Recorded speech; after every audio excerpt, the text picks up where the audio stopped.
E aí, sabe aquela pergunta que parece simples, mas que na verdade abre um mundo de discussões? A gente vai mergulhar em uma dessas hoje, inspirada no livro de Ian Mortimer. Em 1000 anos de história, qual século realmente teve as maiores transformações? A resposta, olha, pode surpreender. Então vamos lá, direto ao ponto. Qual século passou por mais mudanças? Parem um pouquinho para pensar. Qual seria a resposta mais óbvia? Para muita gente, a resposta vem na ponta da língua, né? O século XX, claro. E, poxa, faz todo sentido. Pensa só, a invenção do avião, a bomba atômica, a viagem à lua, a internet, o celular que está na nossa mão agora. A tecnologia virou nosso mundo de cabeça para baixo de um jeito que parece incomparável. Essa ideia é tão forte que já virou quase um fato consumado. Olha só o que esse comentarista de TV falou, lá em 1999. Ele já tratava como certo que o século dele foi o campeão das mudanças. A gente acaba associando, quase sem perceber, que transformação é a mesma coisa que avanço tecnológico. Só que aí vem a provocação do autor. Ele nos convida a ir um pouco mais fundo. Tá, mas o que é transformação de verdade? Como é que a gente mede um negócio desses, que afeta uma sociedade inteira? Será que é só tecnologia que conta? E é aqui que a coisa começa a ficar bem interessante. Olha só essa comparação. No século XX, a nossa expectativa de vida média deu um salto gigantesco, mais de 60% em boa parte da Europa. Incrível, né? Só que, e o potencial máximo de vida? A idade limite que uma pessoa conseguiria atingir? Isso quase não mudou.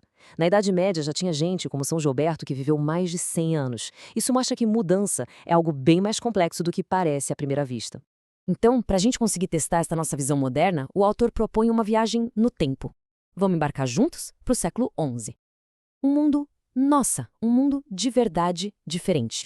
A fonte descreve a realidade para a maioria das pessoas no ano de 1001 como uma vida marcada pela falta de conhecimento, pela superstição e por perigos que vinham de todos os lados. Uma existência fundamentalmente diferente da nossa. A vida era local, muito dura e assustadoramente precária. Não existia dinheiro como a gente conhece, então a maioria das pessoas dependia do escambo. Viajar era um risco mortal, com ameaça de ladrões, lobos e até de invasores vikings. E as estruturas que hoje são essenciais para nós, como tribunais, igrejas e alfabetização, eram praticamente inexistentes para a grande maioria da população. Mas e aqui está o grande ponto do autor. Por baixo dessa superfície de aparente estagnação, estavam acontecendo 3 revoluções. Silenciosas, sim, mas que foram monumentais e remodelaram o mundo ocidental a partir da sua base. Vamos dar uma olhada em cada uma delas. A primeira revolução, e talvez a de maior impacto, foi o crescimento da igreja. A gente está falando aqui do crescimento explosivo e da centralização da Igreja Católica. E essa linha do tempo ilustra muito bem essa transformação. Em 1054, o grande cisma separa a Igreja Católica da Ortodoxa. Em 1059, uma mudança gigante. O Papa passa a ser eleito pelos cardeais, tirando esse poder do imperador. E em 1095, ao convocar a Primeira Cruzada, o Papa mostra uma autoridade sobre a Europa inteira que era inédita. A Igreja deixou de ser só um sistema de crenças para virar uma verdadeira superpotência política e religiosa. Isso nos leva direto para a Segunda Revolução, a busca pela paz. Foi um esforço sistemático para tentar colocar um pouco de ordem num mundo que era extremamente violento. Iniciativas como a Trégua de Deus começaram a limitar a violência do dia a dia. A igreja usou sua nova autoridade para proibir combates em certos dias da semana e durante períodos sagrados. Foi uma tentativa de, digamos, civilizar a guerra e proteger as pessoas mais vulneráveis. E a terceira revolução silenciosa, o fim da escravidão. Essa foi uma mudança moral profundíssima que deu início a um longo processo para acabar com a escravidão generalizada na Europa Ocidental.